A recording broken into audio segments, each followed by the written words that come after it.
날 사랑하는 책. 네, 여러분 은혜 안에 평안하셨는지 모르겠습니다. 오늘은 창세기 3장을 여러분과 같이 나누고자 합니다. 창세기 3장에서는 드디어 아담과 하와가 선악과를 따먹고 이제 범죄하는 장면이 나옵니다. 그러면 우리가 제일 먼저 창세기 2장에서 지나간 내용이 있었는데 왜 선악과를 하나님께서 만드셨는가 이 이야기를 먼저 생각을 해보고 그리고 선악과를 따먹은 부분을 함께 보도록 하겠습니다. 선악과는 무엇인가 그리고 선악과는 왜 만드셨는가 하는 내용인데요. 먼저 선악과에 대한 창세기 2장 9절을 함께 읽어보도록 하겠습니다. 여호와 하나님이 그 땅에서 보기에 아름답고 먹기에 좋은 나무가 나게 하시니 동산 가운데에는 생명나무와 선악을 알게 하는 나무도 있더라 라고 기록되어 있어서 짧게 선악과의 존재를 언급합니다. 그러면 이제 선악과가 무엇이냐 우리가 짧게 줄여서 선악과라고 부르지만 그 성경에 있는 정식 명칭은 선과 악을 알게 하는 나무라는 것입니다. 그러니까 이 나무를 먹으면 무엇이 선이고 무엇이 악인지를 알게 되는 것이 선악과이죠. 그런데 하나님께서 선악과를 따먹지 말라고 하셨다는 것의 의미는 선과 악을 알지 말라는 의미겠죠. 선과 악을 판단하지 말라는 의미입니다. 그러면 선과 악을 판단하지 말라는 것이 무슨 의미인가 조금 생각을 해볼 필요가 있는데요. 우리 인간은 쉽게 이것은 옳아, 이것은 옳지 않아 라고 판단하는 존재입니다. 그 이유는 우리가 선악과를 따먹었기 때문인 것이에요. 그런데 원래는 선과 악을 판단하는 것은 우리의 몫이 아니었던 것입니다. 왜냐하면 절대 선과 절대 악의 판단자는 하나님이시고 우리 인간은 될 수 없기 때문이에요. 왜냐하면 우리 인간은 아무리 머리가 똑똑하고 판단력이 좋은 사람도 절대 선과 절대 악을 판단할 수 없는 사람이에요. 예를 들어서 어떤 아이가 너무 배가 고파서 월마트에 가서 사과 한 조각을 훔쳤다고 생각을 해보십시다. 그러면 이것이 물론 도둑질을 했기 때문에 도둑질은 악인 거죠. 그런데 너무 배가 고파서 일주일 동안 밥을 못 먹은 그 아이가 너무 배가 고프고 아무도 도와주는 사람이 없어서 사과 한 조각을 훔쳐서 먹었다면 이것이 과연 악이라고 할 수 있을까? 쉬운 문제가 아닌 거죠. 또 어떤 정말 배가 불러서 거의 출산을 임박한 아내를 위해서 남편이 과속을 해서 차를 몰고 병원에 갔다고 해보십시다. 그러면 과속을 했다. 이것은 잘못된 것이죠. 다른 사람의 안전은 생각하지 않은 것이니까. 그렇지만 막 아이가 나오려고 하는 아내를 위해서 과속을 한 것이라고 하면 이것을 가지고 잘못됐다고 할 수 있을까? 굉장히 애매해지는 거죠. 이것처럼 우리 인간은 상황마다 그 사람이 처한 상황을 알 수 없기 때문에 절대 선과 절대 악을 함부로 판단할 수 없는 존재입니다. 그럴 만한 역량이 안 되는 존재라는 거예요. 하나님께서 절대 선과 절대 악을 판단케 하는 나무의 열매를 먹지 말라고 하신 것의 의미는 절대 선과 절대 악의 판단자는 하나님이시라는 것이고 인간은 그것을 할 수 없다는 것입니다. 인간이 절대 선과 절대 악의 판단자가 될 수 없다는 의미예요. 이것을 다른 말로 하면 하나님만 하실 수 있는 영역이 있다는 거예요. 우리 인간은 할 수 없는 영역이 있다는 것입니다. 그러므로 선악과가 우리에게 리마인드 해줬던 것은 에덴 동산 정중앙에 하나님이 선악과를 놔두시고 이것을 먹지 마 이렇게 하신 것은 마치 너무나 맛있는 케이크를 애들 앞에 갖다 놓으면서 이거 절대 먹지 마. 이거는 이제 놀리는 거잖아요. 그러니까 그런 의미가 아니었다는 거죠. 하나님께서 당연히 범죄할 것을 아시고 범죄하게 만들려고 제일 잘 보이는 동산 중앙에다가 선악과를 놓고 먹지 마 이렇게 말씀하신 것이 아니라 동산 중앙에 선악과를 주신 것은 무엇이냐면 하나님의 영역이 있다는 거예요. 조물주의 영역이 있다는 거예요. 나는 조물주이고 너희는 피조물이야. 피조물로서 조물주의 지위에 오르려고 하지 마 라고 말씀하시는 것이요. 그것이 바로 선악과입니다. 그래서 우리 모든 인간은 그 선악과를 보면서 하나님의 하나님 되심을 인정하게 되어 있었다는 것이에요. 우리 인간이 하나님의 지위에 올라갈 수 없음을 리마인드 시켜줬다는 것입니다. 이것이 중요한 이유가 있습니다. 왜냐하면 우리가 지난 시간에 요한복음의 말씀을 통해서 하나님께서 우리를 만드신 창조의 목적에 대해서 말씀을 드렸는데, 하나님께서 우리를 만드신 목적은 무엇이었냐면 우리와 하나 되기 위함이라고 말씀드렸습니다. 하나님, 예수님, 성령님 안에 하나됨이 있는 것처럼 우리도 그렇게 하나님의 연합 가운데 들어가도록 우리를 만드신 존재라는 거예요. 그런데 하나님이 하나님과 연합을 시켜, 그러니까 하나님이 예수님과 성령님과 연합하는 방식과 하나님이 사람과 연합하는 방식은 다를 수밖에 없습니다. 그렇죠?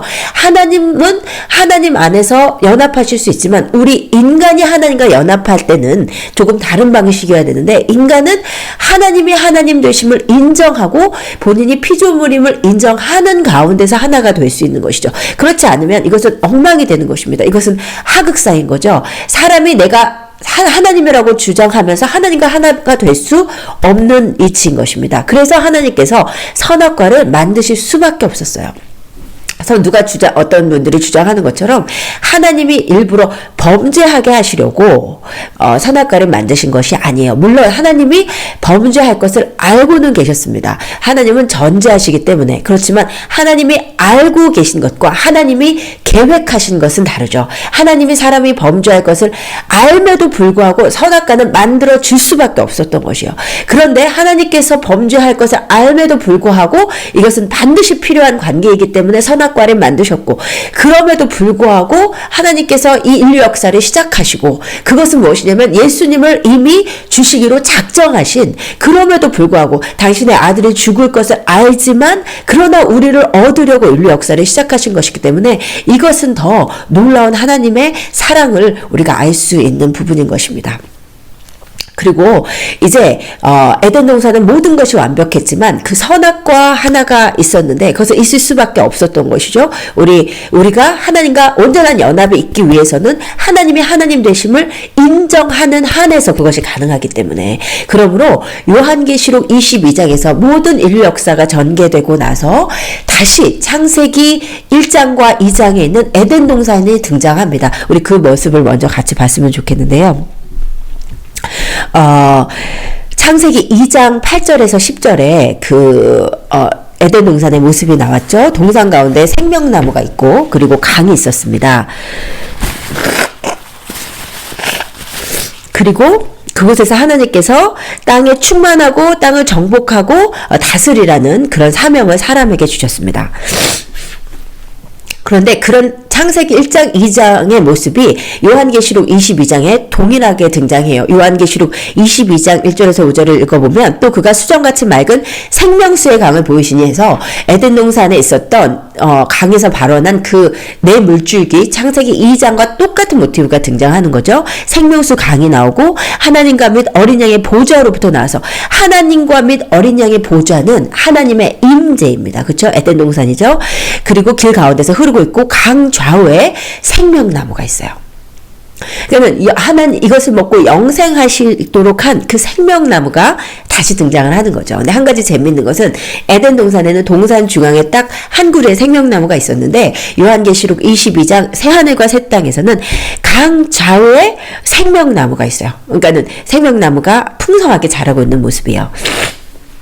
12가지 열매를 맺되 달마다 그 열매를 맺고 그 나무 잎사귀들은 만국을 치료하기 위해서 있더라. 이것은 창세기 2장의 생명나무와 같은 창세기 2장의 강들이 모든 생명을 살리는 그런 모습이죠.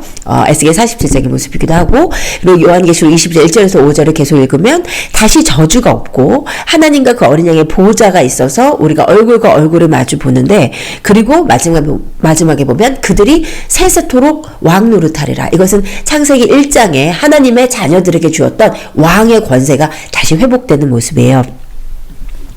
그래서 창세기와 요한계시록 22장은 완전히 쌍을 이룹니다. 그러니까 마치 앞과 뒤가 완전히 연결을 이루는, 그러니까 하나님은 알파와 오메가고 처음과 끝이시잖아요. 그래서 인류 역사에 처음 있었던 것이 다시 등장하도록 되어 있는 거예요. 이것이 하나님의 그 인류 역사 전개의 법칙인 것이에요. 그래서 창세기와 그 요한계시록 22장을 비교를 해보면 하나님과의 온전한 연합이 있었고 서로 간의 온전한 연합도 다시 회복이 되고, 그리고 왕된 권세를 가진 자녀들이 등장을 하고 생명수 강과 생명수 나무가 있는 아주 동일한 모습입니다. 그런데 한 가지 창세기 1장, 2장과 요한계시록 22장의 차이점이 하나가 있어요. 그것은 뭐냐면 창세기 2장에 있는 선악과가 요한계시록에서는 등장하지 않는다는 것입니다. 그렇다면 왜 선악과가 또 있을 필요가 없는가? 그것은 무엇이냐면 우리는 이미 선악과를 먹었던 존재이지만 예수 그리스도께서 우리를 위해서 십자가에 달려 돌아가신 것을 우리가 믿고 예수 그리스도를 영접한 자들이잖아요. 예수 그리스도를 영접한 하나님의 자녀들만 요한계시록 22장에서 하나님과 함께 살 수 있는 것이죠. 그런데 예수님을 구주로 영접한다는 것은 무엇이냐면 우리가 우리 인생의 주인이 아니고 예수님이 우리의 주인이 되신 것을 인정했다는 것이에요. 그렇죠?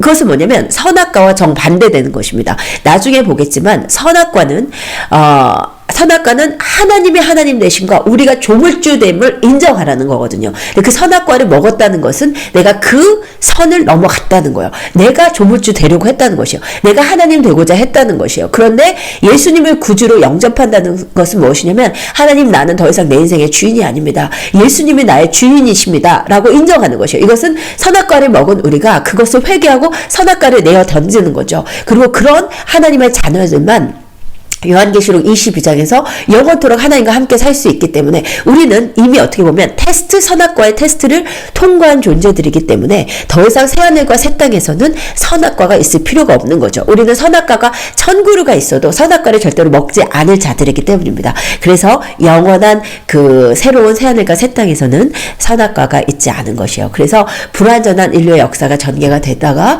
온전한 하나님의 뜻은 요한계시록 22장에서 이루어지는 것입니다. 그래서 여러분 우리의 소망은 무엇이냐면 예수 그리스도의 다시 오심이에요. 제가 지난 시간에 뒷부분에 너무 길어져가지고 제대로 말씀을 그것도 다 못하고 마친 것인데 우리가 신부는 신랑이 오는 것을 기다리는 것처럼 우리가 지난 시간에 봤듯이 지금 이 시간은 무엇이냐면 우리를 위해서 함께 살 곳을 마련하러 가신 신랑을 우리는 기다리는 이 시간인 것이에요. 그래서 진짜 신부는 뭐냐면 그 신랑이 오는 것이 최고의 소망인 것이죠. 그래서 우리의 소망은 무엇이냐면 예수님의 다시 오심이고 예수님께서 다시 오셔서 이 땅의 모든 악한 세력을 멸하시고 우리가 하나님과 영원히 함께 살 그날 그 새하늘과 새 땅이 우리의 소원인 것입니다. 그리고 천년왕국이 우리의 소원인 것이요. 그래서 여러분 이 세상에 소망을 두지 마시고 이 세상을 보니까 정말 소망이 없는 세상이더라고요. 예수님이 오실 때가 가까이 올수록 믿음이 없는 세상이고 사랑이 식어지는 세상인데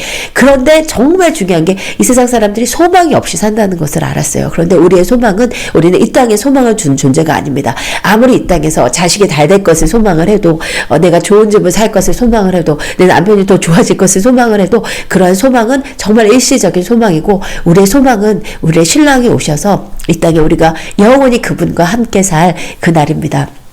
그 날을 우리가 정말 소망하시고 예수님 오실 날을 고대하는 그것을 준비하시는 여러분 되시기를 원합니다. 그것이 이제 선악과를 만드신 목적이에요. 그런데 창세기 3장을 본격적으로 가기 전에 우리가 반드시 짚고 넘어가야 될 것이 있습니다. 그것은 바로 사탄의 기원이에요. 창세기 3장은 이렇게 시작해요. 창세기 1장과 2장에서 너무나 완벽한 이 세상의 모습이 그려졌는데 별안간 창세기 3장 1절이 이렇게 시작합니다. 같이 읽어보겠습니다.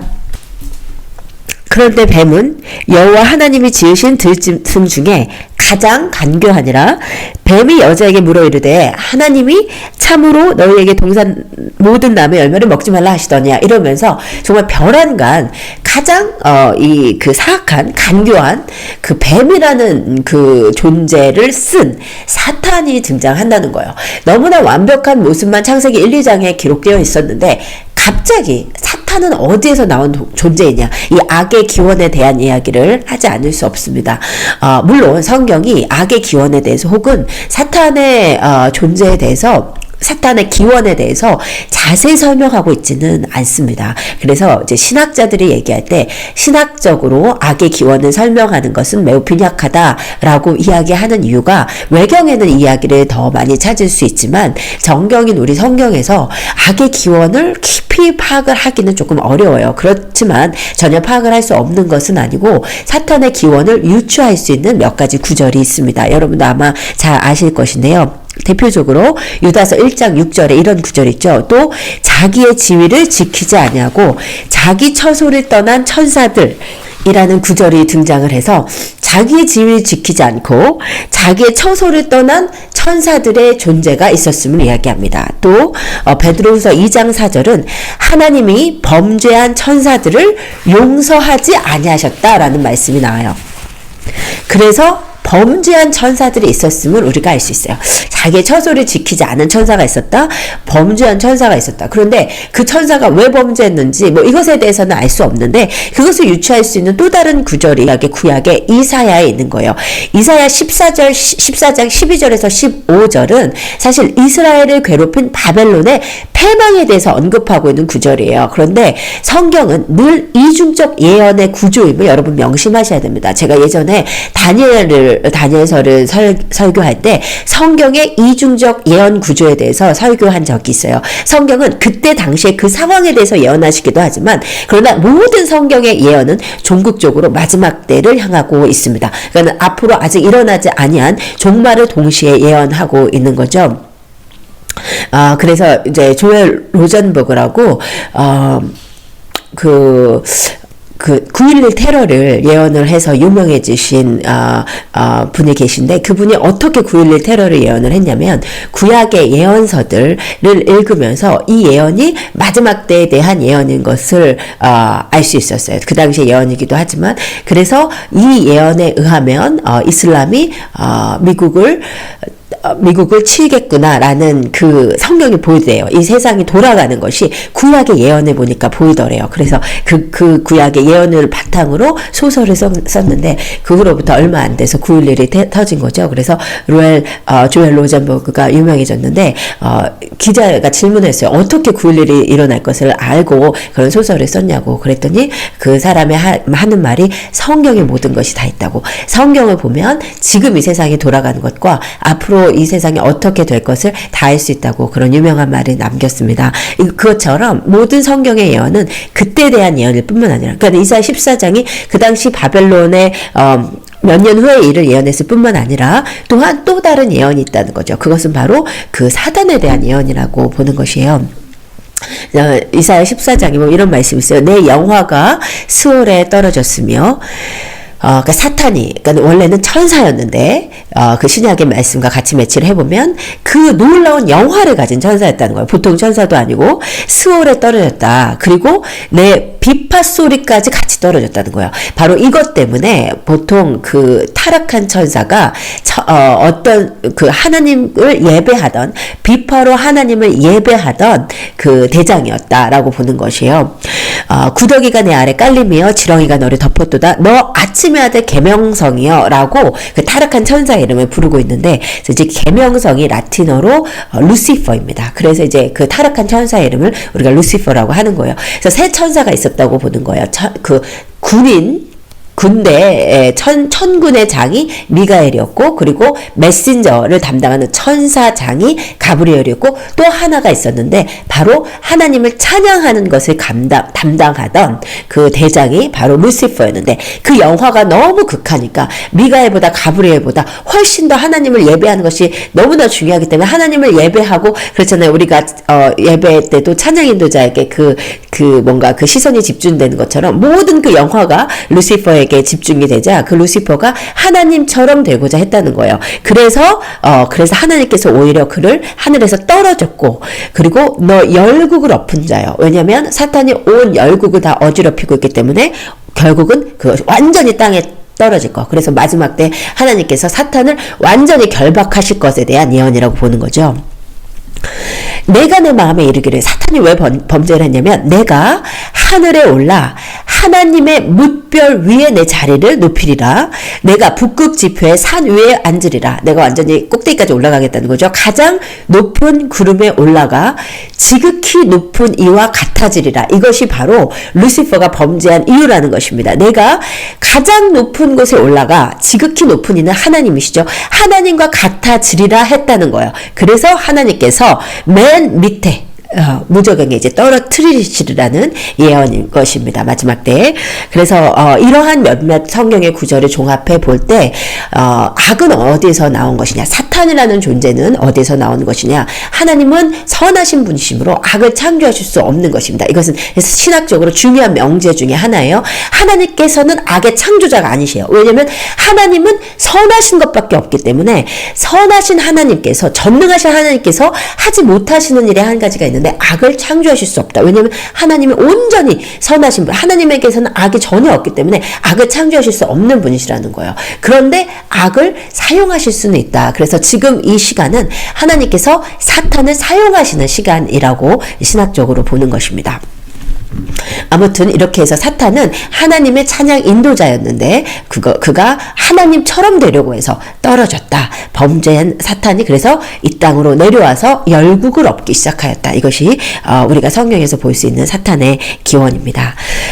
그러면 그 사탄이 이제 그 하와를 찾아가서 정말 범죄를 하는 참 이런 일이 창세기 3장만 없었으면 저는 늘 제가 새 아이를 낳으면서 너무 죽음의 고비를 넘겨서 고생을 했기 때문에 우리 하와 할머니가 이 창세기 3장에서 범죄만 안 해주셨어도 이렇게 아프지 않았을 텐데 늘 그렇게 안타까워하는 게 이 창세기 3장인데 그 범죄가 일어나는 장면이죠. 그런데 제가 오늘 정말 드리고 싶은 것은 이 창세기 3장을 보면 정말 이런 생각이 들어요. 사탄은 하는 짓이 그때나 지금이나 똑같구나. 사탄이 창세기 3장에서 하와를 범죄한 그 수법 그대로 지금도 하나님의 자녀들을 똑같이 유혹하고 있습니다. 바뀌지 않았어요. 우리 인간이 계속 넘어질 뿐이지. 그래서 오늘은 지금도 계속되는 사탄의 유혹의 패턴을 우리가 보고 적을 알고 나를 알면 백전백승이에요.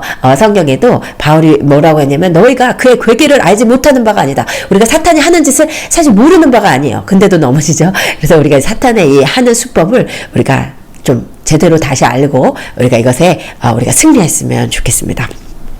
많은 분들이 문자로 너무너무 사탄의 공격이 많으시다고, 너무 전쟁이 끊이지 않는다고, 늘 평안할 때는 연락을 안 하시고 힘드실 때만 연락하시는데 오늘이 그 사탄의 유혹의 패턴을 보시고 여러분 승리하시기를 예수님의 이름으로 축복드려요. 사탄의 유혹 패턴 첫 번째, 사탄은 도둑놈이다. 사탄은 진짜 도둑놈이에요. 사탄이 왜 하와에게 왔는지를 아셔야 돼요. 왜 사탄이 아담과 하와에게 온 이유가 있어요. 그것은 창세기 1장 28절 때문이에요. 같이 읽겠습니다. 하나님이 그들에게 복을 주시며 하나님이 그들에게 이르시되 생육하고 번성하여 땅에 충만하라, 땅을 정복하라, 바다의 물고기와 하늘의 새와 땅에 움직이는 모든 생물을 다스리라 하시니라. 아멘. 하나님께서 우리 사람에게 준 이 놀라운 권세가 있어요. 그것은 뭐냐면 생육하고 번성하여 땅에 충만하고 땅을 정복하고 땅을 다스리는 권세. 그러니까 이 땅의 왕권을 누구에게 주셨냐면 하나님께서 사람된, 자녀된 우리에게 주신 것이에요. 사탄이 그러면 아담과 하와에게 왜 왔을까요? 그렇죠. 이 왕권이 탐이 났기 때문이에요.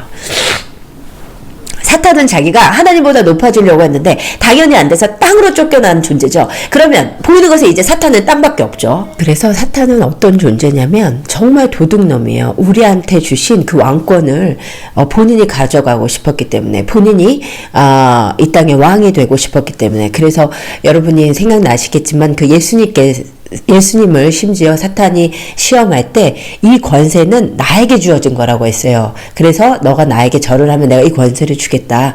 그래서 하나님이 아담에게 주었던 그 왕권을 범죄함으로 말미암아 사탄이 빼앗아간 거거든요. 그래서 사탄은 정말 도둑놈입니다. 성경도 그것을 분명히 말씀하고 계세요. 요한복음 10장 10절에서 도둑이 오는 것은 도둑질하고 죽이고 멸망시키려는 것뿐이요 라고 말씀하셔서 하나님께서, 예수님께서 사탄을 도둑이라고 말씀하시면서 그 도둑이 왜 오겠어요? 그쵸? 도둑질하고 멸망시키려고 오는 것이죠. 이것이 사탄이 하는 일이라고 말씀하셨습니다. 여러분, 그래서 사탄이 도둑놈이라는 것을 여러분 아시는 게 진짜 중요해요. 왜냐면 사탄은 지금도 도둑질을 하거든요. 지금도 무엇을 도둑질하냐면 우리 안에 하나님이 주신 좋은 것들을 도둑질해요. 아담의 왕권, 하나님이 아담에게 주신 그 왕권을 도둑질하러 온 것처럼 사탄은 지금도 하나님이 우리에게 주신 좋은 것들을 뺏어가고 안 좋은 것들을 심으러 오는 것이 사탄입니다. 그래서 여러분 각자 하나님이 주신 아름다운 것이 있어요. 어떤 사람은 하나님을 정말 특별히 사랑하는 사람이 있어요. 그러면 그 사람이 특별히 하나님을 사랑한다는 것은 뭐냐면 사탄이 특별히 그것을 갖고 가고 싶어 한다는 거예요. 그래서 그 사람이 하나님을 향한 사랑을 뺏어가기 위해서 모든 수단을 다 씁니다. 막 정말 뭐 너무 재밌는 막 미디어로 아니면 그 사람의 그 하나님 향한 사랑을 뺏어가는 뭐 다른 남자친구의 사랑으로 무엇이든지 간에 이 사람은 특별히 하나님을 섬기는 것이 너무 귀해요. 그러면 사탄은 그것을 어떻게 해서든지 빼앗아 가려고 하죠. 그래서 뭐 예를 들어서 그 사람의 하나님을 섬기고 교회를 섬기는 것을 계속 비난받게 해서 사탄이 그 하나님을 섬기지 못하게 한다거나 어떤 사람은 정말 리더예요. 리더로 살아야 되는데 정말로 영혼들을 섬기고 리더로 살면 사탄이 그것을 어떻게 해서든지 빼앗아 가려고 하죠. 바쁜 삶을 통해서든지 아니면 정말 괴롭히고 힘들게 하는 그 순원이나 그 팀원들을 통해서 그 사람이 더 하나님께 그 리더로서의 삶을 살지 못하도록 정말 사탄은 도둑놈이야. 또 우리에게 좋은 성품이 있는 사람들 유난히 정말 참을성이 많거나 유난히 온유한 사람들 그 온유한 성품 사탄이 그것을 뺏어가고 다른 성품을 나쁜 것을 심어놓으려고 하는 것이 사탄이에요. 그래서 여러분 정말 이것을 지켜내세요. 이것은 정말 목회자가 보면 딱 보이거든요. 이 사람은 정말 이게 귀하다. 그러면 사탄이 그것을 그대로 공격하고 있다는 것이 목회자의 눈에는 보이는데 보통 자기가 당할 때는 또 그것을 잘 모르더라고요. 그래서 하나님이 여러분에게 주신 선한 것, 좋은 것을 사탄은 도둑질해가는 도둑놈이다 라고 하는 것을 여러분이 기억하시면 좋겠습니다. 그리고 두 번째, 사탄은 약한 자를 공격하게 되어 있어요. 여러분, 아담과 하와 중에 하와를 공격한 이유가 있어요. 이것은 여자가 더 약해서가 아니에요. 무조건 저도 이제 오 목사님이랑 싸울 때 오 목사님 싸울 때는 아니고 이제 장난할 때 오 목사님 맨날 여자가 먼저 범죄했다고 좀 여자가 문제라고 맨날 그렇게 장난으로 이야기를 하는데 보통 남자분들이 그런 얘기 많이 하시거든요.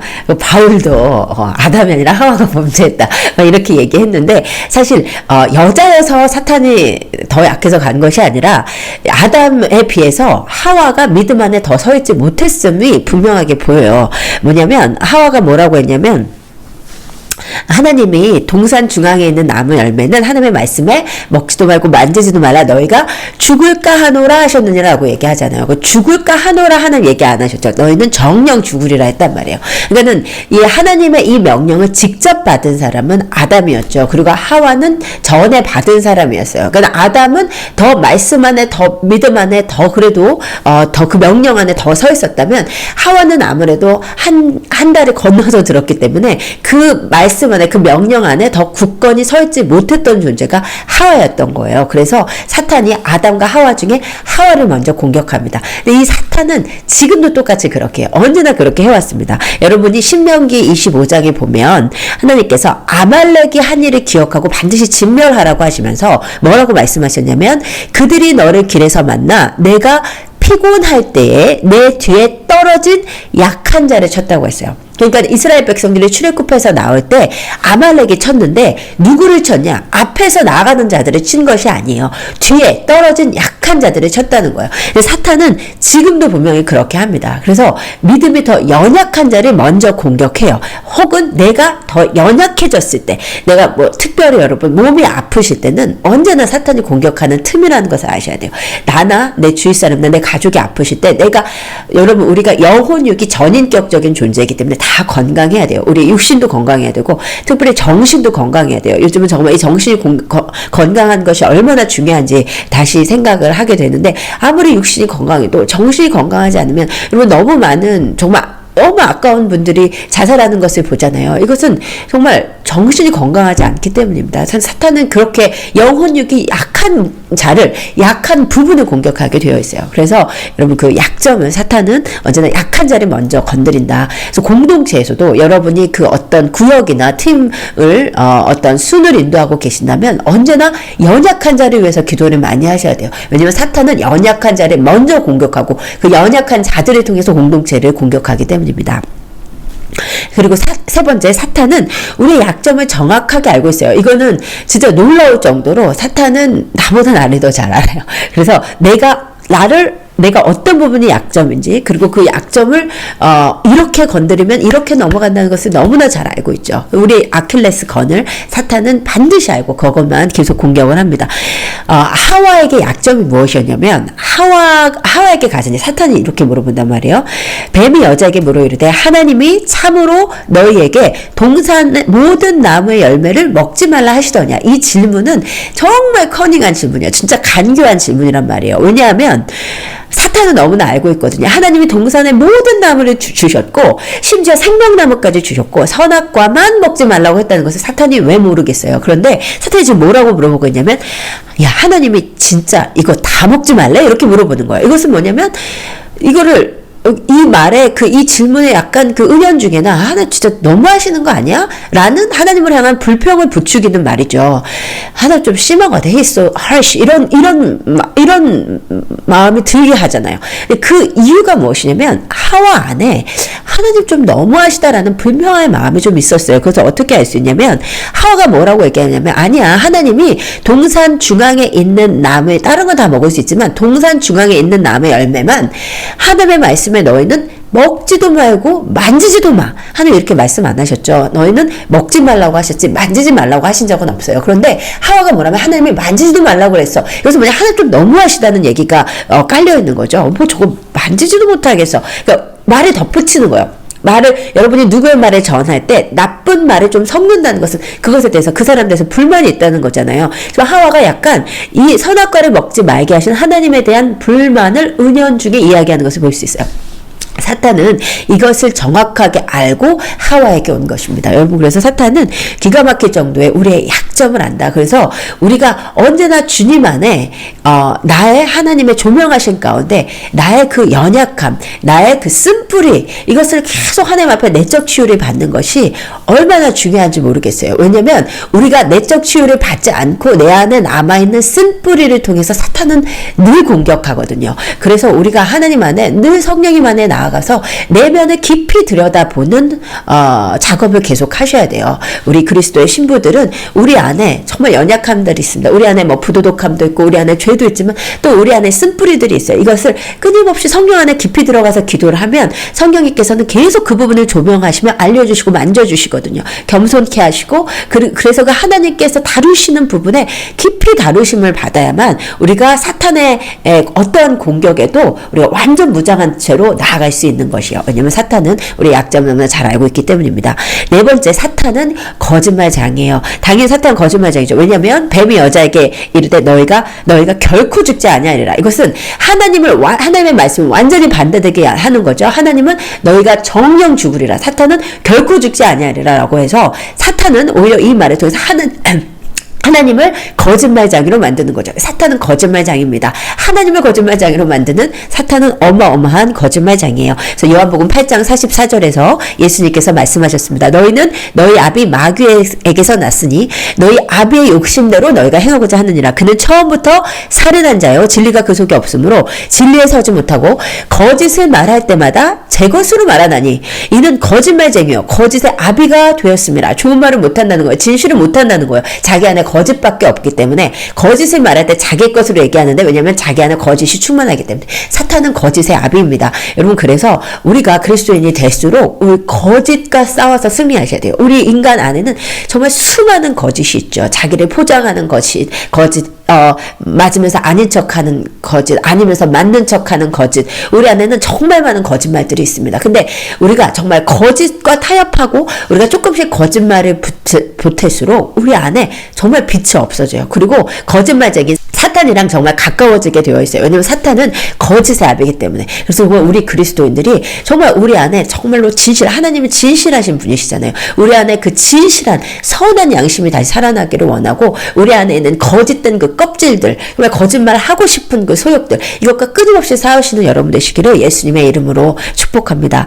그리고 다섯 번째, 사탄은 우리의 생각을 공격해서 관점을 바꿔요. 여러분 사탄이 지금 하와를 공격하는 것을 가만히 보면 사탄이 정말 하는 짓이 무엇인지 볼 수 있거든요. 사탄이 지금 하와에게 가서 하와에게 말을 걸고 있잖아요. 하와에게 계속 이 선악과에 대해서 말을 걸고 있습니다. 하나님이 너에게 진짜 이거 먹지 말라 그랬어? 이거 먹으면 하나님처럼 되는데? 라고 사탄이 계속 말을 걸어요.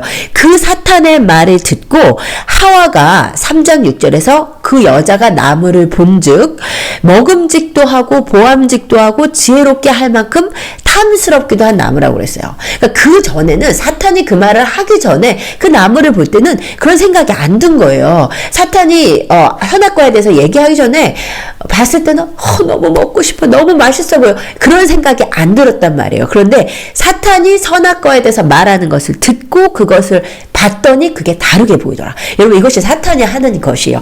지금 사탄이 우리에게 그 들리는 목소리로 말하는 경우는 있긴 하지만 굉장히 드물고 대부분은 사탄은 우리에게 어떻게 말을 하냐면 우리에게 생각을 집어넣는 방식으로 말을 하고 있습니다. 그 가룟 유다조차도 사탄이 예수를 팔 생각을 집어넣으면서부터 예수를 볼 때마다 어떻게 팔아야 되냐, 언제 팔아야 되나 이런 생각밖에 안 하게 된 거예요. 그러니까는 사탄이 우리에게 말을 거는 방식은 생각을 통해서요. 이 여러분 생각의 영역을 예수님의 이름으로 정복하는 것이 너무나 중요합니다. 왜냐하면 사탄은 정말 90%는 생각으로 역사하고 있기 때문이에요. 우리 생각을 잡는 것이 너무나 중요한데 사탄은 우리에게 생각을 집어넣고 그 생각을 통해서 우리의 관점, 우리가 사물을 보는 눈, 우리가 하나님을 보는 눈, 우리가 사람과 나를 보는 눈을 변화시키게 되어 있어요. 그래서 우리가 정말 주님 뜻대로 살고 싶고 우리가 정말 밝고 믿음의 생각을 했던 사람들이 사탄이 생각을 집어넣으면서 우리의 관점을 변화시켜. 정말 하나님께서 일하실 거야. 하나님께서 일하실 것을 믿어. 일하시리라고 봤던 사람이 사탄이 이거 안 될 것 같아 라고 하는 것을 집어넣으면 진짜 다 안 될 것 같고 다 망한 것 같고 다 끝날 것 같고 정말로 남편의 치유를 위해서 기도하고 정말 다 치유받았다고 믿는데 사탄이 안 돼. 그거 죽을 거야 라고 얘기하면 정말 당장 죽을 것 같고 이것이 사탄이 하는 일이에요. 그래서 사탄은 우리의 생각을 심어넣음으로 말미암아 우리의 상황과 하나님과 나를 보는 관점을 변화시킨다는 것을 여러분 기억하셔야 돼요. 그리고 문제는 뭐냐면 그 관점은 우리 안에 계속 심기움으로 말미암아 우리의 고정관념이 돼서 불신앙의 고정관념이 돼서 우리가 그 영역에서 하나님의 뜻대로 나아가기를 완전히 방해한다는 것. 사탄이 심어놓은 관점들은 많이 있죠. 하나님은 나한테 신경 쓰지 않아. 하나님 나까지 신경 쓰지 않아. 여러분 이런 사탄의 관점 가운데 사로잡혀 계신 분들, 나는 사랑받을 만하지 않아. 사탄이 맨날 하는 얘기거든요. 그리고 세 번째, 나는 용서받을 수 없어. 하나님은 다 용서하셨다는데 사탄은 나는 용서받을 수 없어. 이것이 사탄이 하는 것이에요. 제가 그랬어요. 하나님 앞에 회개하고 또 회개하고 또 회개하는데 사탄은 계속 더 회개해야 된다는 거예요. 너는 아직 용서받자. 나는 용서받을 자격이 없어. 저 용서받을 자격이 없죠, 우리는. 그런데 예수님께서 용서하셨는데 사탄은 계속 그렇게 용서받잖아. 근데 하나님께서 어느 날 기도하는데 환상을 보여주시는 거예요. 제 안에 있는 그 죄들을 하나님께서 몽땅 다 큰 보자기에다가 그 모든 죄들을 이렇게 다 꽁꽁 묶으셔가지고 그 죄를 갖다가 저 먼 아주 깊은 대양에 하나님이 완전히 빠뜨리시면서 너는 그 죄와 아무 상관이 없다고 선포해 주시는 거예요. 이게 우리 하나님이신데 사탄은 너 계속 회개해. 계속 해야 돼. 너는 아직도 그 똑같은 죄 가운데 있어. 라고 사탄은 그렇게 얘기하는 거죠. 그 다음에 네 번째, 이거 정말 많이 성도님들이 많이 잡혀 계시는 사탄의 관점인데 기도해도 소용없어. 여러분 기도를 안 하시는 분들의 대부분이 뭐냐면 기도해도 소용이 없다는 사탄의 거짓말에 묶여있기 때문이에요. 여러분 기도는 역사를 바꿉니다. 기도는 아무것도 할 수 없을 때 모든 것을 가능케 하는 것이 기도예요. 근데 기도해도 소용없어. 사탄이 하는 거짓말이에요. 다섯 번째, 하나님은 불공평해. 제가 정말 목회하면서 많이 본 경우가 뭐냐면 안 좋은 일만 당하면 하나님 너무해. 이게 얼마나 많은지 모르겠어요. 저는 제가 이제 좀 목회자로서 이렇게 쓴소리를 잘 못하는 그 못난 목회자였는데, 그러다 제가 이렇게 얘기할 때는 정말 견딜 수 없어요, 이게. 하나님 너무하셔. 하나님 불공평해. 이렇게 얘기할 때 우리 인간이 할 수 없는 말이거든요. 근데요, 사탄은 안 좋은 일만 당하면 바로 하나님 불공평해 라고 생각하게 만든단 말이에요. 이러한 사탄은 우리의 생각을 집어넣어서 그것을 관점으로 만들고 그래서 우리가 믿음으로 살아가지 못하게 하는 존재임을 기억하시기를 바랍니다. 사탄이 말하자마자 너무 선악과가 맛있어 보였던 것을 여러분 기억하셔야 돼요. 그래서 우리의 생각의 영역이 너무 중요하다. 그래서 골로새서 3장 9절에서 10절에 새 사람에 대해서 얘기하시면서 새 사람은 어떤 사람이냐? 옛사람과 그 행위를 벗어버린 자이고 이는 자기를 창조하신 이의 형상을 따라 지식에까지 새롭게 하심을 입은 자라. 생각하는 관점이 바뀌어버리는 자라는 거예요. 관점이 바뀌어버린 자, 생각이 바뀌는 자, 우리의 지식이 바뀌어버리는 자가 새 사람이에요. 그래서 성경이 말하는 새 사람은 생각이 바뀐 자이다. 말씀의 기준대로입니다. 그 다음에 이제 네 번째, 유혹은 결국 세 가지예요. 유혹은 결국 세 가지죠. 사탄이 그렇게 말하고 선악과를 봤더니 먹음직하고 보함직하고 지혜롭게 할 만큼 탐스러웠다고 기록하고 있어요. 뭐 기가 막힌 노릇이죠. 평소에는 그냥 똑같은 그냥 열매로 보였는데 사탄이 얘기하고 나니까 그게 왜 그렇게 먹고 싶은 거예요. 그렇죠? 근데 첫 번째 먹음직스럽다. 이것은 요한 1세에서 말하는 육신의 정욕입니다. 뭐 육신의 정욕 이거 하고 싶어 죽겠는 거죠. 이거 안 하고는 못 빼겠는 거죠. 두 번째 먹음직도 하고 두 번째는 보함직도 했다. 보함직했다는 것은 안목의 정욕이죠. 너무 보고 싶었던 거.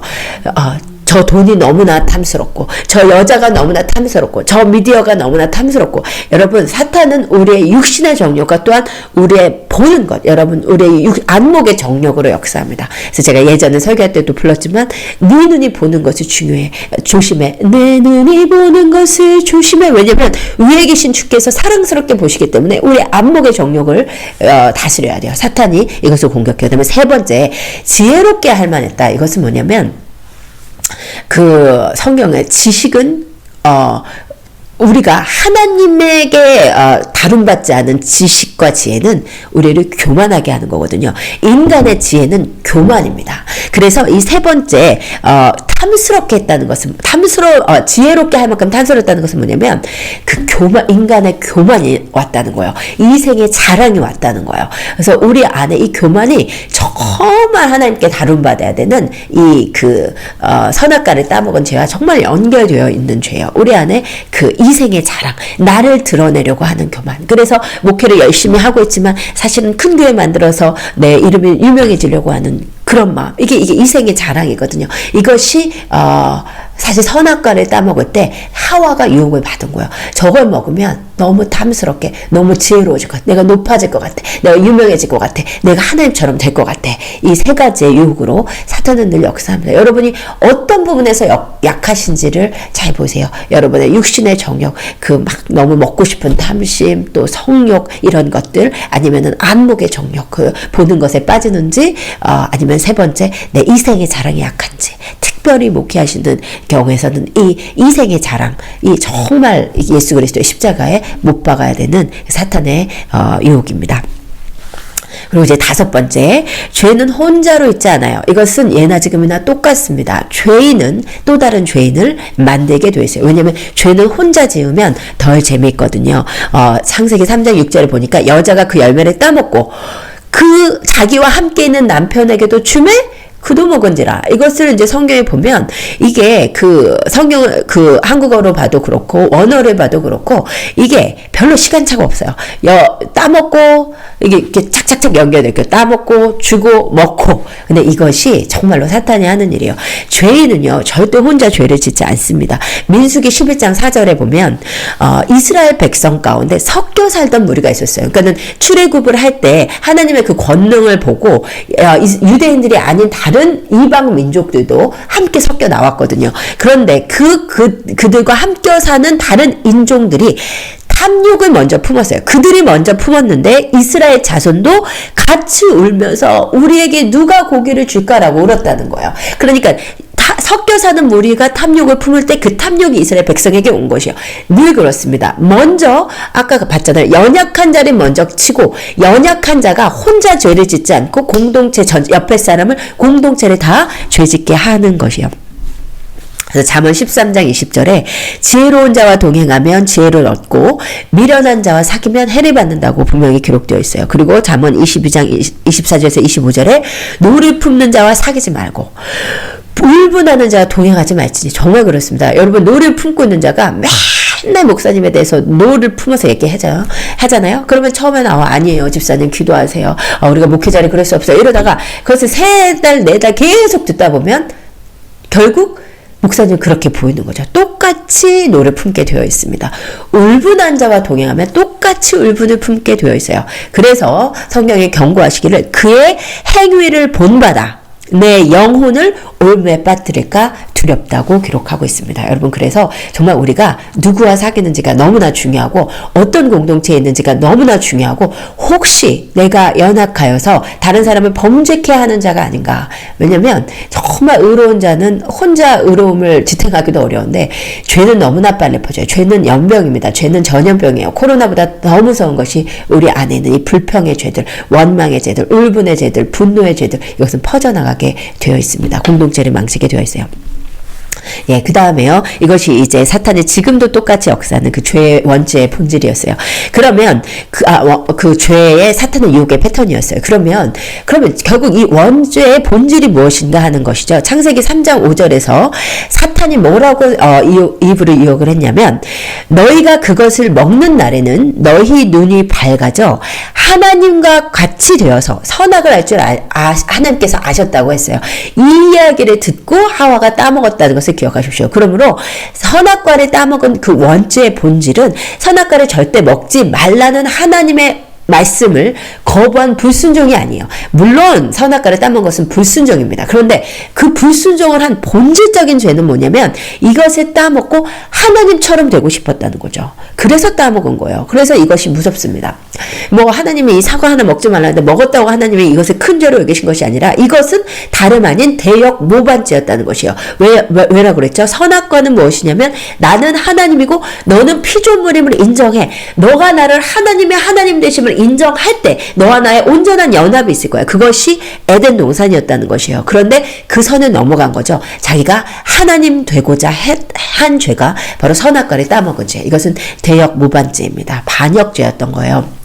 근데 이 죄는 정말 하나님 입장에서 정말 마음이 아픈 죄였던 것이 무엇이냐면 먼저 사탄이 지었잖아요. 먼저 루시퍼가 내가 지극히 내가 가장 높은 곳에 올라가 지극히 높으신 이와 비길이라 라고 사탄이 먼저 지은 죄예요. 그 죄를 똑같이 유혹을 할 때 하나님의 자녀가 그 죄의 유혹을 똑같이 받고 하나님은 똑같이 반역했다는 거예요. 그래서 선악과를 따먹은 죄가 얼마나 큰 죄인지 모르겠습니다.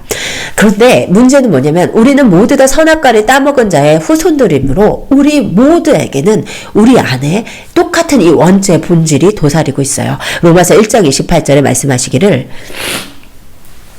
또한 그들이 마음에 하나님 두기를 싫어하매 하나님께서 그들을 그 상실한 마음대로 내버려 두사 합당하지 못한 일을 하게 하셨다고 기록하고 있어요. 그들이 마음에 하나님 두기를 싫어한 죄, 이것이 바로 바울 버전에서 선악과를 먹은 원죄를 해석한 것입니다. 왜 선악과를 따먹었냐? 내가 하나님 되려고 했다. 왜 내가 하나님 되고자 했냐? 하나님이 마음에 두기 싫으니까, 하나님을 경배하기 싫으니까, 하나님으로 인정하기 싫으니까, 하나님을 마음에 두기 싫어한 죄가 원죄라는 거예요. 근데 정말 무섭게도 우리의 마음 깊숙한 데서는 이 하나님을 두기를 싫어하는 죄가 있어요. 하나님의 하나님 되기를 싫어하는 죄, 하나님을 온전히 예배하기를 싫어하는 죄. 여러분, 그래서 우리가 영적으로 안 좋으면요, 바로 그 사인이 뭐냐면 예배하기가 싫어지는 거잖아요. 우리 영적으로 충만하면 정말 수예배도 가고 싶고 금요예배도 가고 싶고 새벽기도도 가고 싶고 그런데 영적으로 떨어지면 바로 수요일에면 꼭 가야 돼. 막 이렇게 되는 거예요. 이것은 무엇이냐면 우리가 하나님을 예배하는 순간은 가장 피조물다울 때예요. 왜냐면 피조물이 주님, 조물주님, 하나님 당신은 위대하십니다. 하나님 영광스러우십니다. 라고 선포하는 시간이 하나님께 영광을 돌리는 것이 예배잖아요. 그러므로 우리가 정말 피조물이 가장 피조물의 지위에 가서 하나님으로부터 복받을 수 있는 순간, 그 바라크의 축복으로 들어갈 수 있는 순간이 바로 예배의 순간이거든요. 그런데 우리가 영적으로 떨어지면 우리 안에 이 원죄의 죄 본성이 고개를 들어요. 하나님을 하나님으로 인정하기 싫어져요. 하나님 예배하는 것이 싫어져요. 그래서 바로 우리가 그렇게 알 수 있습니다. 하나님께 예배하기 싫고 하나님 찬양하기 싫고 기도하기 싫고 이게 우리 안에 있는 죄의 본성이에요. 그래서 제가 중학교 1학년 때 성령 세례를 받았는데 그때 제가 성령 세례를 받기 직전에 제가 기도를 하려고 교회를 갔던 것이 아니고 어머니를 만나서 같이 집에 집에 가려고 집회를 인도하고 계시던 어머니가 거의 끝날 즈음에 제가 교회를 갔었는데, 그때 이제 성령님께서 그날의 디데이로 잡으시고 저한테 성령 세례를 주셨는데, 그때 엄마가 저를 기도를 시키는데 한 번도 그런 적이 없었는데 제 안에 막 너무 반항심이 올라오고 막 너무 기도하기가 싫은 거예요. 그 전에 뭐 성령 받지 않고 교회 다닐 때 뭐 그런 것도 없었는데, 지금 그날 성령의 충만함을 받으려고 하니까 이제 내 안에 그 죄의 본성이 일어나가지고 막 너무 막 분노가 나고 막 어머 왜 이렇게 억지로 나를 막 기도를 시켜 이러면서 막 너무 내 안에 그 반항심이 올라오더라고요. 이게 정말 하나님을 두기 싫어하는 마음의 죄가 우리 안에 도사리고 있는 거거든요. 그래서 원죄의 본질은 단지 불순종이 아니라 반역, 대역, 모반죄다. 하나님이 하나님 되심을 인정하기 싫어하는 그 피조물의 정말 그 극악무도한 죄가 바로 선악과를 따먹은 죄였죠. 죄의 결과가 무엇인지를 보겠습니다. 첫 번째 죄의 결과는 하나님과의 관계 단절이죠. 하나님께서 선악과를 따먹으면 정령 죽으리라 하신 것은 1차적으로는 영의 죽음을 의미했죠. 영의 죽음은 뭐냐면 하나님의 성령님이 떠나가시는 것이 영의 죽음이죠. 그리고 성령이 없는 자는 육신은 살아 있을지라도 그것은 죽은 것과 마찬가지이기 때문에 어느 정도가 지나면 육신의 죽음으로 오는 것이고, 그리고 그렇게 해서 육이 죽은 자는 지옥불에 들어가는 영원한 죽음. 그래서 신학적으로 이 세 가지의 죽음을 얘기합니다. 영의 죽음, 육신의 죽음, 그리고 영원한 죽음. 모두 이 세 가지가 선악과를 따먹으면서 오는 것이에요. 왔던 것이에요. 그래서 그런데 이제 첫 번째 제일 먼저 일어난 것은 영의 죽음이었죠. 하나님의 관계가 단절되는 거예요. 선악과를 따먹기 전에는 그 바람이 서늘할 때, 그 바람이 불 때라는 것은 이제 성령님이 임하심의 상징이거든요.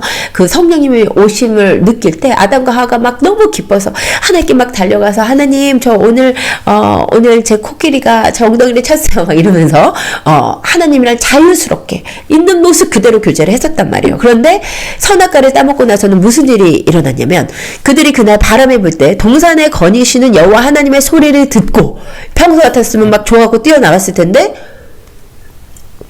아담과 그의 아내가 여호와 하나님의 얼굴을 피하여 동산 나무 사이에 숨었다고 기록되어 있어요. 하나님의 낫이라는 표현이 나왔는데, 성경에 하나님의 얼굴은 하나님의 임재를 말합니다. 하나님의 임재를 피해서 동산 나무 사이에 숨었다는 거예요. 이건 있을 수 없는 일이 일어난 거죠. 하나님과 온전히 교제하던 아담과 하와가 갑자기 하나님을 보고 막 너무 싫고 너무 막 부담스럽고 그 임재가 싫어서 숨었다는 거예요. 이것은 뭐냐면 선악과를 따먹고 영이 죽음으로 말미암아, 성령이 떠나심으로 말미암아 하나님과 나 사이에 담이 생긴 거죠. 하나님이 싫어지게 된 거예요. 하나님과의 관계가 단절된 것입니다. 두 번째, 선악과를 따먹은 결과는 사람과의 관계 단절이 왔어요. 선악과를 따먹기 전에 아담과 하와는 두 사람이 벌거벗었으나 부끄러워하지 않는 관계였어요. 이 관계는 어떤 관계라고 했냐면, 나의 모든 것을 보여도 부끄럽지 않고 그 사람의 모든 것을 보아도 그것이 정죄되지 않는 그 온전한 전인격적인 연합이 있었다면, 선악과를 따먹고 나서 무슨 일이 있었냐면 그들의 눈이 밝아져서 자기가 벗은 줄을 알았어요. 그래서 무화과 나무 잎을 엮고 치마로 삼았다. 이것은 뭐냐면 나의 모든 것을 보여주던 사이에 껍질이 생겼죠. 껍질이 하나를 잊게 된 거예요. 근데 이 에덴 동산 이후로 인간은 수없이 많은 껍질들이 있게 됐습니다. 그래서 여러분, 우리가 쓰고 있는 마스크가 12개도 넘죠. 그쵸? 이건 정말로 심각한 문제예요. 정말 진실하게 살고 싶은데 어느새 보니까 내가 또 마스크를 쓰고 있고, 내가 진짜 내 모습, 이게 아이들을 키워봤더니 정말 대단하게 마스크를 잘 쓰더라고요. 막 저희 아이들을 에스더 목사님이라고 보고 계신지 모르겠는데, 우리 에스더 목사님이 엄청 예뻐해 주시고요. 예뻐해 주시면서 막 하는데, 이 아이들이 막 되게 막 천만지축 막 이렇게 까불고 막 서로 싸우고 이러다가 에스더 목사님만 오시면 얼마나 정말 그 세상에서 가장 다소곳한 여인들로 변하는지 제가 깜짝 놀랐어요. 이렇게 정말 여우주연상감들이더라고요. 그래서 정말 우리 인간은 정말 너무 마스크를 어릴 때부터 아주 능수능란하게 쓰는 거죠. 근데 왜 그러냐면 이게 선악과를 따먹고 나서 그래요. 선악과를 따먹고 나서 내 모습 그대로 보여줄 수 없고 저 사람 모습 그대로도 너무 부담스러운 거예요. 너무 싫은 거예요. 그래서 서로 마스크를 쓰게 되어 있어요. 서로 관계가 온전한 관계가 없고 담이 생긴 거죠. 서로 벽이 생긴 거예요. 그래서 누구 손님이 온다 그러면 막 평소에 지저분하게 나다가 막 치우는 거죠. 그래서 나의 완벽한 모습을 보여주고, 너무 부담스럽잖아요. 그냥 있는 모습 그대로 못 보여주는 거예요. 뭐, 요리도 막 완벽하게. 내 모습이 그것이 아닌데, 그 사람과 사람과의 온전한 연합이 깨어지게 됐습니다. 그리고 세 번째, 그 원죄의 결과는 영의 눈은 어두워지고 세상의 눈만 밝아졌어요. 우리가 방금 읽은 말씀이었죠. 그들의 눈이 밝아졌다. 근데 이게 정말 기가 막힌 것이에요. 예전에는 선악과를 따먹기 전에 우리 인간은 영적 현실 가운데 있었던 자들이요. 하나님과의 온전한 가운데 우리는 영의 눈을 뜬 자들이었단 말이에요. 그런데 무섭게도 선악과를 따먹자마자 우리의 영의 눈은 완전히 어두워져 버리고 이 세상의 것만 보는 눈만 밝아졌어요. 그래서 더 이상 영적 현실 가운데 어떤 일이 일어나는지는 알지 못하고 우리는 이 세상에 보이는 것만 너무나 잘 보는 존재가 됐단 말이에요. 여러분, 성경은 우리에게 무엇을 말씀해 주시냐면 우리가 이 보이는 현실 외에 보이지 않는 영적 세계가 있고 사실은 보이지 않는 영적인 세계가 보이는 이 육적 현실을 지배하고 있음을 말씀하고 계세요. 근데 문제는 우리가 이 눈이 완전히 가려진 거죠. 우리가 열왕기상에 보면 여호사밧과 그 아합 왕이 동맹을 해서 아람 왕과 싸우는 장면이 나와요. 그때 여호사밧은 그래도 믿음의 왕이었기 때문에 그 선지자들을 통해서 이 전쟁에 대해서 좀 듣자고 하잖아요. 그때 이제 미가야 다른 모든 선지자들은 나가십시오. 반드시 승리할 것입니다. 이렇게 예언을 하잖아요. 그런데 미가야 선지자만 이런 얘기를 해요. 그런즉 왕은 여호와의 말씀을 들으소서. 내가 보니 여호와께서 그의 보좌에 앉으셨고 하늘의 만군이 그의 좌우편에 모시고 서 있는데 여호와께서 말씀하시기를 누가 아합을 꾀어 그를 길랏 라못에 가서 죽게 할꼬 하시니 하나는 이렇게 하겠다고 하고 또 하나는 저렇게 하겠다 하였는데 한 영이 나와서 여호와 앞에 서서 말하되 내가 그를 꾀겠나이다. 여호와께서 그에게 이르시되 어떻게 하겠느냐. 이를 때 내가 나가서 거짓말하는 영이 되어 그의 모든 선지자들의 입에 있겠나이다. 여호와께서 이르시되 너는 꾀겠고 또 이루리라. 여러분, 바로 이 예언대로 모든 선지자들이 거짓말을 하고 있는 거예요. 거짓말하는 영이 들어가지고 반드시 승리할 것입니다 라고 다 얘기하고 있는 거예요. 그런데 지금 미가야만, 영적 현실을 본 미가야만 바른 말을 하고 있는 거예요. 그리고 정말로 이 예언대로 결국 이 전쟁에 가서 아합이 죽게 되는 거죠. 근데 우리가 보는 현실은 뭐냐면 모든 선지자들이 지금 거짓말하고 있는데 안 보이는 거죠. 우리 눈에는. 그리고 우리가 눈에 보이는 것은 아합이 전쟁에서 죽었구나. 그런데 영적 현실은 하늘에서는 이미 이런 회의가 열리고 있었고 이미 이런 계획들이 있었다는 거죠. 그런데 이 영적 현실을 보는 눈이 완전히 어두워져 보인 거예요. 세상을 보는 눈만 뜨게 된 거죠. 열왕기하 6장 17절에 보면 그 아람 왕이 엘리사를 죽이려고 군대를 보낸 장면이 나오죠. 그래서 그때 그 사환이 막 그 아람 왕의 군대를 보고 너무 놀라가지고 주님 우리가 어찌하면 좋겠냐고 막 엘리사한테 그런단 말이에요. 그때 엘리사가 기도하여 이르되 여호와여 원하건대 그의 눈을 열어서 보게 하옵소서 하니 여호와께서 그 청년의 눈을 여심해 그가 보니 불말과 불병거가 산에 가득하여 엘리사를 둘렀더라. 이것이 영적 현실이란 말이에요. 우리는 이 영적 현실이 안 보이는 거예요. 불말과 불병거는 전혀 알지도 못하고 아람 왕의 군대만 보이는 거죠. 이것이 선악과를 따먹고 우리 안에 있는 영적 현실들이 완전히 눈이 어두워졌기 때문에. 그래서 여러분, 언제 우리가 이 눈을 다시 뜰 수 있냐면 성령 충만할 때요. 우리가 영적으로 들어갈 때, 그리고 기도를 하면요, 선악과를 따먹을 때 완전히 없어진 영적 현실을 보는 눈은 열리고 세상의 것을 보는 눈은 그때 이제 줄어듭니다. 여러분, 우리는 사람을 볼 때 막 너무 세상의 것만 보잖아요. 저 아줌마 저 루이비통 가방 맸어 막 보면 저 아줌마 머리 새로 했나봐. 저 아줌마 피부가 왜 이렇게 좋아졌어? 우리는 막 이런 건 보잖아요. 육적 눈만 떴기 때문에. 근데 영적 눈을 뜬 사람은 달라요. 예수님께서 나다나엘을 보고 뭐라고 하셨냐면 그를 가리켜 이르시되 이는 참으로 이스라엘 사람이라 그 속에 간사한 것이 없도다. 우리 예수님은 사람을 볼 때 이런 것을 보는 분이시란 말이에요. 그 영적 현실, 그 사람의 심령이 어떤지를. 우리는 이런 것을 보는 눈은 없어져 버렸어요. 그리고 세상을 보는 눈만 밝아져고 맨날 우리는 쓸데없는 것만 보고 남의 허물만 보고 이런 자가 되었죠. 그래서 우리의 기도는 에베소서 1장 18절의 기도를 우리가 해야 됩니다. 우리 주 예수 그리스도의 하나님 영광의 아버지께서 지혜와 계시의 영을 너에게 주사 하나님을 알게 하시고 너희 마음의 눈을 밝혀주시라고. 여러분 우리의 마음의 눈을 밝혀주시라는 기도가 너무나 필요합니다. 우리의 마음의 눈이 밝아져야 우리가 사람을 볼 때도 그 사람의 외모를 보는 것이 아니라 하나님께서 디자인하신 그 사람의 심령을 볼 수 있고 우리의 영의 눈이 밝아져야 하나님께서 이 세상을 움직이는 하나님의 영적인 그 역사 경영을 우리가 볼 수 있고 이 눈이 밝아져야 우리가 하나님의 일을 감당하는 사람이 될 수 있어요. 그래서 이 영이 밝았던 사람은 스데반이죠. 스데반이 죽을 때 성령 충만해서 하늘을 우러러 주목하여 봤더니 하나님의 영광과 예수 그리스도께서 하나님 우편에 서신 것을 보고 보라 하늘이 열리고 인자가 하나님 우편에 서신 것을 보노라 라고 말했단 말이에요. 이 영적인 눈. 그래서 여러분 너무 불신자 남편이 나를 괴롭힐 때 여러분 이 눈이 열리면 정말 그 사람이 왜 이렇게 할 수밖에 없는지 하나님께서는 이 상황 가운데 나를 어떻게 주목하고 계시는지 이런 우리의 영적인 눈이 띄시기를 예수님의 이름으로 축복합니다. 그래서 여러분 우리의 마음의 눈을 밝혀주세요 라고 항상 기도하기를 바라고 영적인 단계로 들어갈수록 여러분이 기도의 사람이 되실수록 계속 이 세상을 보는 눈은 어두워져요. 봐도 뭐 별거 아니고 재미도 없고 뭐 너무 차 타고 다니면서 뭐 진짜 뭐 브랜드 차 이름 뭐 그런 거 다 할 필요 없어요. 그런 거 다 중요하지 않고 우리의 영적인 것을 보는 눈이 기도하면 할수록 더욱 열립니다.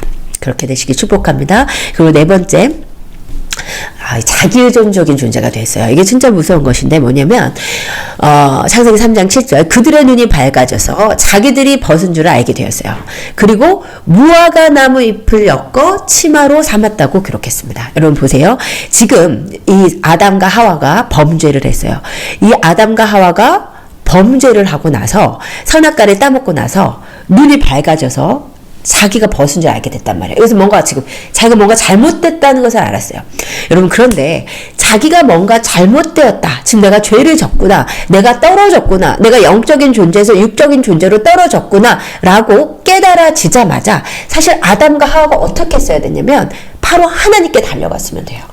하나님 제가 죄를 졌어요. 하나님 근데 제가 이상해졌어요. 하나님 제가 보이던 것은 안 보이고 안 보이던 것만 보여요. 하나님 어떻게 하면 좋아요? 라고 바로 하나님께 나아갔으면 하나님께서 그들을 고치실 수 있었어요.